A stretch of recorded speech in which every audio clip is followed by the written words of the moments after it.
नमस्कार दोस्तों, study group पर चौहान यूट्यूब चैनल में आप सभी का हार्दिक स्वागत। आप सभी को नमस्कार। आज हम विसर्ग संधि के ऊपर बात करना चाहते हैं। संधि के तीसरा प्रकार जो है संधि के, हमने अब तक संधि की परिभाषा को देखा। संधि के तीन प्रकार होते हैं, स्वर संधि, व्यंजन संधि और विसर्ग संधि। हमने अब तक स्वर संधि के भेदों को भी पढ़ लिया और हल संधि के भेदों को भी हमने पढ़ लिया है। आज हम पढ़ेंगे विसर्ग संधि। विसर्ग संधि आज का प्रकरण क्या है?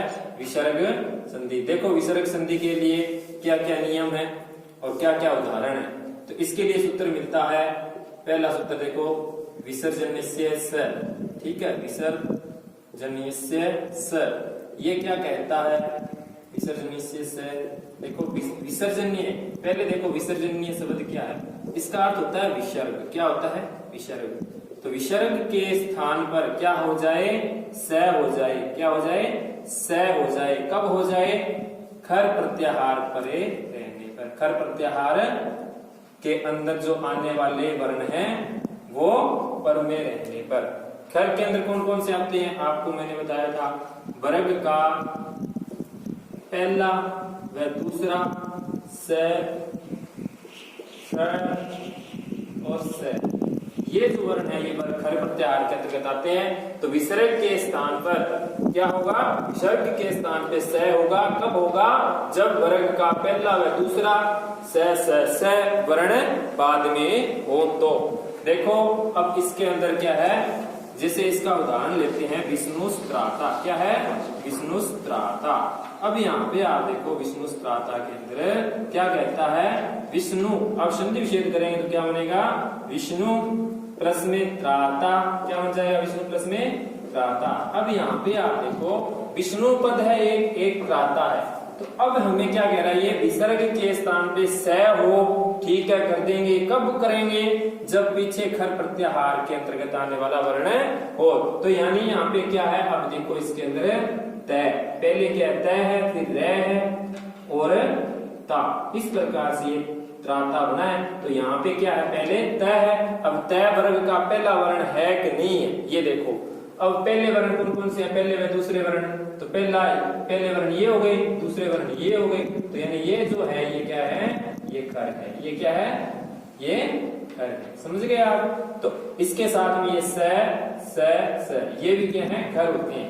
तो अब यहाँ पे क्या है? तय है। ये देखो तय वर्ग का तय पहला वर्ण है। तो अब यहाँ विसर्ग के स्थान पे आप क्या कर दोगे? स कर दोगे, स हो जाएगा। तो विष्णु प्लस में क्या बनेगा? विष्णुस्त्राता। मिला दोगे तो क्या बन जाएगा? विष्णुस्त्राता। ठीक है, इसी प्रकार से आप अन्य उदाहरण से विष्णुस्त्राता या विष्णुस्त्राता है रामश्च। क्या है? रामश्च। रामश्च में क्या होगा? रामः प्लस में च। क्या है? रामः प्लस में च। तो अब यहाँ पे देखो आप, यहाँ क्या है? राम। अब यहाँ पे विसर्ग के स्थान पे स करते हैं। कब करते हैं? जब वर्ग का पहला व दूसरा वर्ण हो या स हो। तो अब च देखो, वर्ग का पहला व दूसरा वर्ण है कि या नहीं है? तो है। तो आप विसर्ग के स्थान पे क्या कर दोगे? स कर दोगे। इधर च है तो अब यहाँ पे क्या हो जाएगा? मिला दोगे तो रामश्च। रामश्च क्या बन जाएगा? रामश्च। ठीक है, इसी प्रकार से आप अन्य उदाहरण आ सकते हो। रामश्च हो गया। ठीक है, निश्चल। अब देखो नी विसर्ग छल है। अब यहाँ पे देखो, यहाँ क्या कह रहा है? विसर्ग के स्थान पे स हो। कब हो? वर्ग का पहला व दूसरा वर्ण होना चाहिए। अब छ वर्ग का दूसरा वर्ण है तो इस विसर्ग के स्थान पे क्या हो जाएगा? स हो जाएगा विसर्ग के स्थान पे। तो नी स छल है। तो यहाँ पे क्या हो जाएगा? बाद में सचुत्व संधि हो जाती है। यानी क्या है? छ है, आपने पढ़ी होगी सचुत्व संधि। तो वहां पे क्या कहते हैं? भी मतलब क्या? तय वर्ग सचुना सचु यानी सकार और च वर्ग आगे या बाद में या पहले हो तो वहां पे क्या है स को स हो जाता है और त वर्ग को च वर्ग हो जाता है, तो इस स को स हो जाएगा और मिलाकर के क्या बन जाएगा निश्चलय बनेगा। पहले इसमें क्या है विसर्ग संधि है, विसर्ग संधि के बाद में यहाँ पे क्या हुआ है सचुत्व संधि हुई है और निश्चलय बना है। इसी प्रकार से रामश्च में भी क्या है देखो पहले विसर्ग के स्थान पे स हुआ है, विसर्ग संधि है, उसके बाद में स के स्थान पे क्या हो गया स हो गया यानी सचुत्व संधि हो गई। ठीक है, इसी प्रकार से धनुष्टकार है, क्या है धनुष्टंकार, धनुष्टंकार। ठीक है धनुष्टंकार। अब यहाँ पे देखो यहाँ क्या इसका संधि क्षेत्र क्या बनेगा धनु प्लस में टंकार, धनु धनु क्या होता है धनुष होता है, टंकार यानी उसकी प्रत्यांचा डोरी। अब यहाँ पे धनु, अब यहाँ पे ये क्या है विसर्ग है, विसर्ग के बाद में क्या है ट है, तो अब यहाँ पे हमें क्या देखना है, अब देखो यहाँ पे ये क्या कह रहा है कि विसर्ग को स हो कब हो खर प्रत्याहार वर्ण पर रहते, तो खर प्रत्याहार के अंतर्गत ट आता है नहीं आता है, देखो ये खर प्रत्याहार है तो इसमें ट है तो क्या हो जाएगा इस विसर्ग के स्थान पे स हो जाएगा, धनुष क्या आ गया धनुष प्लस में टंकार है। अब यहाँ पे क्या हो जाएगी आपने स्टू नास्टू बड़ा है तो उसमें क्या होता है स को क्या हो जाता है स हो जाता है, क्या हो जाता है स को श हो जाता है, श होने के कारण यहाँ पे मूर्धन्य शकार हो जाएगा, तो क्या क्या बन जाएगा धनुष टंकार बनेगा। वहां पे कौन सी संधि होती है ष्टुत्व संधि हो जाती है। ये तो हो गए एक विसर्ग के स्थान पे यानी विसर्ग के बाद में कर प्रत्याहार हो तो वहां पर विसर्ग के स्थान पे क्या हो जाता है स हो जाता है। अन्य देखते हैं, अन्य एक नियम हो गया, दूसरा नियम देखते हैं अभी।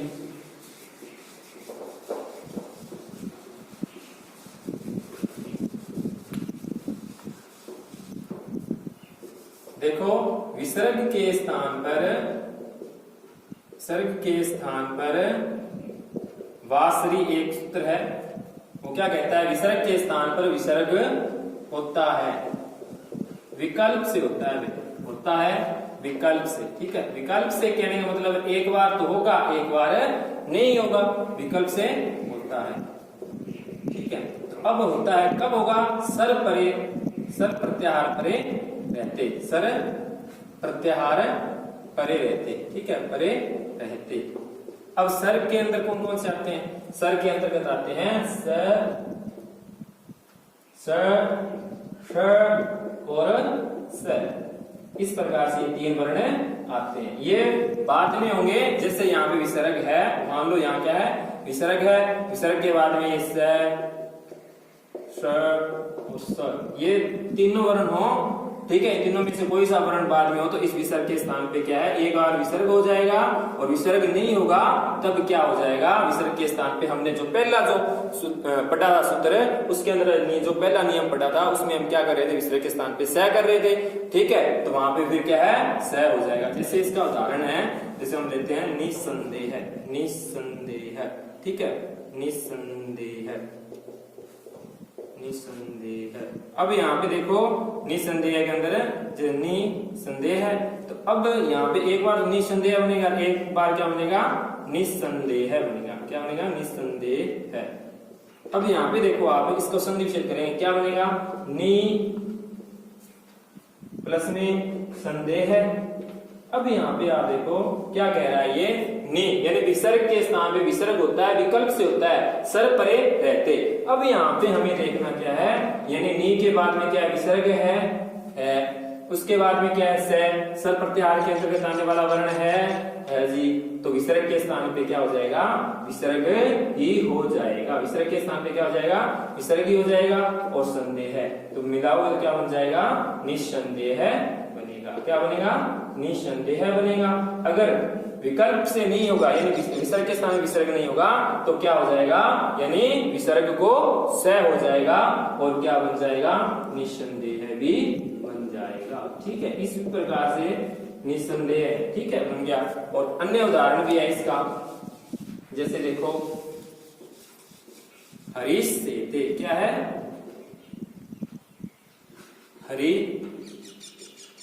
शेते। ठीक है, हरी शेते बनता है और हरि शेते यानी दोनों रूप बनते हैं। अब देखो संधि विच्छेद क्या हुआ, हरि प्लस में सेते, हरि प्लस में क्या है, सेते है। तो यहाँ पे देखो क्या है, विसर्ग के बाद में क्या है, सर प्रत्याहार है, ये रास है ना। तो इस विसर्ग के स्थान पे क्या हो जाएगा, विसर्ग ही हो जाएगा। तो हरि शेते बनेगा, और विसर्ग के स्थान में विसर्ग नहीं होगा तो विसर्ग के स्थान पे क्या हो जाएगा, स हो जाएगा। तो हरीश प्लस में ये भी बन जाएगा एक रूप, और एक रूप ये बनेगा हरीश शेते। ठीक है, आगे देखो जो तीसरा नियम है वो देखते हैं अभी।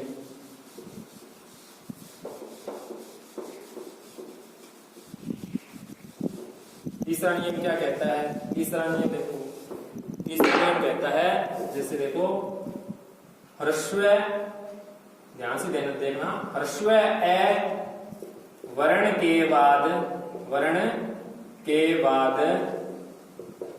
विसर्ग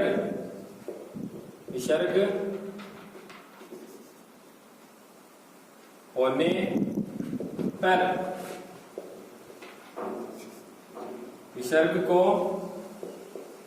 विसर्ग को ऊ हो जाता है,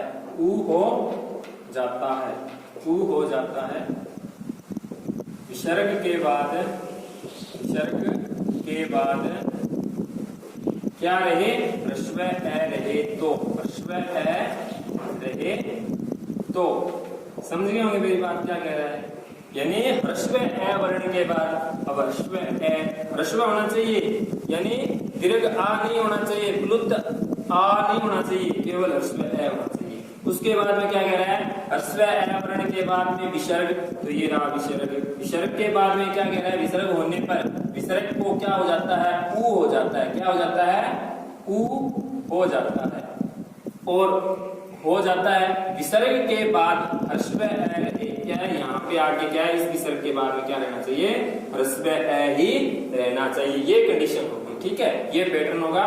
तो अब यहाँ पे क्या है, अब ए यहाँ है ना, तो इस विसर्ग के स्थान पे क्या हो जाएगा, ऊ हो जाता है, क्या हो जाता है, ऊ हो जाता है। इसके उदाहरणों को हम देखते हैं,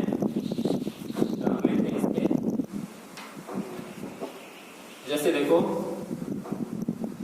को अपी, क्या है, को अपी में देखो कह प्लस में क्या है, संधि विच्छेद करेंगे तो कह प्लस में क्या बनेगा, अपी, संधि विच्छेद करेंगे तो कह प्लस में अपी। तो यहाँ पर क्या है, पहले क्या है, विसर्ग के स्थान पे रे हो जाएगा, और रे के स्थान रे को क्या जाता है, ऊ हो जाता है, इसलिए इसे उत्वय संधि भी कहते हैं। यानी ऊ कार्य हो रहा है, यानी ऊ हो रहा है, इस कारण से उत्वय संधि कहते हैं, विसर्ग संधि के अंतर्गत ही है ये। ठीक है, तो विसर्ग के स्थान पे रे होता है, यानी पहले तो ये विसर्ग ही था, तो इसलिए इसे क्या कहते हैं, विसर्ग के कारण, विसर्ग के स्थान पर कोई हम कार्य करते हैं तो उसे हम विसर्ग संधि कहते हैं ऑटोमेटिक। तो अब विसर्ग के स्थान पे रे हुआ है, रे के स्थान पे ऊ हो जाएगा, तो यहाँ पे क्या है, हैप्पी। तो अब यहाँ पे देखो आप कंडीशन क्या है, अब ये क्या कह रहा है, विसर्ग के बाद में, यानी अब कै के अंत में क्या है, आप मेरे को बताओ, कै जो ये वर्ण है उसके अंत में क्या है, अंत में क्या है, ए है कि नहीं है ना, उसके बाद में विसर्ग है कि नहीं है ना। तो अब उसके बाद में क्या कह रहा है, विसर्ग के बाद में ए ह्रस्व ए है कि नहीं है। तो अब यहाँ पे इसके स्थान पे क्या हो जाएगा, ऊ हो जाएगा। इधर क्या है, कै है, इधर क्या है, अपी है। ठीक है, तो अब यहाँ पे क्या है, आपने पढ़ा है, क्या पढ़ा है आपने, यहाँ कै के अंत में क्या है, ए है, और इधर क्या है, ऊ है, और यहाँ क्या है, अपी है। तो अब यहाँ पे एक संधि हो रही है, कौन संधि हो रही है, स्वर और स्वर के साथ में, यानी ए प्लस ऊ। यहाँ पे कौन संधि हो रही है, स्वर संधि होगी, कौन सी होगी, गुण संधि होती है। ए के बाद में ऊ हो तो ओ हो जाता है, आपने ये पढ़ा है। तो यानी यहाँ पे क्या हो जाएगा, कह प्लस ओ, इधर क्या है, अपी। अब यहाँ पे क्या बन गया, ये बन गया, क्या बन गया, को प्लस में अपी। और यहाँ पर कौन सी संधि हो रही है, यहाँ भी देखो ओ है इधर, और इस साइड क्या है, ए है। तो अब यहाँ भी कोई संधि हो रही है, कौन सी हो रही है, देखो दोनों स्वर है दोनों साइड में। तो स्वर संधि के अंदर भी आपने एक पढ़ा था पूर्व रूप संधि। तो ओ के स्थान पे क्या है, वो क्या कहता है, पूर्व रूप कहता है कि ए या ओ के बाद में ह्रस्व ए रहे तो वहां पर यानी क्या है, पूर्व वाला रूप ही हो जाए। तो पूर्व वाला रूप क्या है, ओ है, तो यानी इन दोनों के स्थान पे क्या हो जाएगा, ओ हो जाएगा। तो यानी ये क्या है, उधर इस साइड में क्या है, अपी है। तो अब मिलाकर के क्या बना दोगे, को अपी बन जाएगा, क्या बन जाएगा, कोअपि बन जाएगा। इसी प्रकार से अन्य उदाहरण देखो आप, कोअपि हो गया,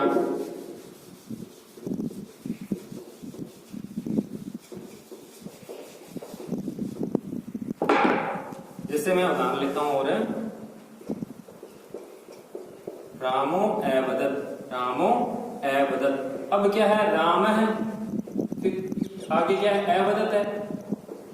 क्या कह रहा है, ह्रस्व ह्रस्व ए, मैं के अंत में क्या है, ए है, उसके बाद विसर्ग आ रहा है और उसके बाद में ए भी है, यानी ये कंडीशन हो रही है। तो इस विसर्ग के स्थान पे हम क्या कर देंगे, ऊ कर देंगे। विसर्ग के बाद में ह्रस्व ए रहे, यानी विसर्ग के बाद में ह्रस्व ए है, तो इस विसर्ग के विसर्ग होने पर विसर्ग को ऊ हो जाता है, हमने ऊ कर दिया, तो यहाँ पे राम प्लस में एवदत्। उसी प्रकार से पहले जैसे उसमें हमने उदाहरण बनाया था, पहले बार क्या हो जाएगा, यहाँ गुण हो जाएगा रामो, फिर उसके बाद में क्या है, पूर्व रूप संधि भी हो जाएगी, यानी इस प्रकार से क्या है, ये 3 संधि हो जाती है। पहले इसमें क्या कौन सी होती है, विसर्ग संधि होती है, विसर्ग संधि के बाद में हमने गुण संधि देखी, गुण संधि के अंदर बाद में पूर्व रूप संधि भी इसमें होती है। ठीक है, अब आगे देखो, इसी प्रकार से अन्य उदाहरण आप बना सकते हो, जैसे बालको अयम, क्या है, बालको अयम, बालको अयम। अब बालको अयम में देखो क्या है, बालक है एक साइड में, बालक इस साइड में क्या है,